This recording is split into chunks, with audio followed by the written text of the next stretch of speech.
السلام عليكم اخوتي المغاربه، اخوتي المغربيات. بعد ان تيقنا بان النظام الملكي ما بغاش يتصلح، لانه في الحقيقه نظام متسلط بحد ذاته. شوفوا غير المراسم والطقوس تعبر عن التسلط والجبروت، بحال طقوس البيعه فين تيمثل الملك امام الغاربه على سهوة فرس فوق العود، تيأذنوا ليه بالصلاه وتيأمرهم باش يركعوا، بحال انه انتصر على الشعب في معركه، حتى الارض وأسرهم عند أعوان النظام ديالو. النظام بحال هذا ما يمكنش يتصلح، بل هو الفساد. وعلى هذا الشيء هذا قررت مجموعة من الشباب أحرار هذا الشعب داخل المغرب وخارج المغرب باش غادي تنظم انتفاضة شعبية مستمرة ستستمر ما شاء الله لها أن تستمر، إلا أن يرزقنا الله الشهادة أو النصر والعز والحرية التي ننشدها في هذه الانتفاضة المباركة.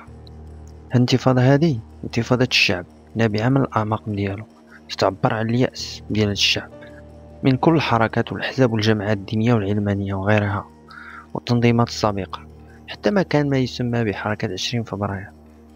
هذه الانتفاضة باسم الدماء الزاكية التي أسلت بأمر من هذا الملك الفاسد المتسلط، باسم كل الشهداء العزة والكرامة التي أزهقت أرواحهم: كمال العماري، عبد الوهاب زيدون، كريم الشايب، محمد بودروة، كمال الحساني، حميد الكنوني، جعفر نابل، القاضي عماد، البعزاوي سمير، السالمي جمال، بالقدور جواد، وخمسة شهداء في الحسيمة.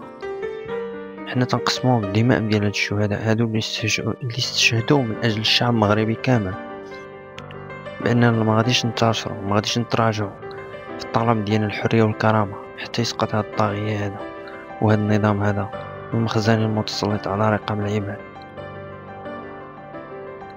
وكلنا ان شاء الله نلبيو نداء الواجب 13 يناير 13 يناير، انتفاضة الشعب المغربي وثورة الشعب المغربي ضد الظلم المخزني. لبوا النداء، وتحياتي لجميع المغاربة الأحرار.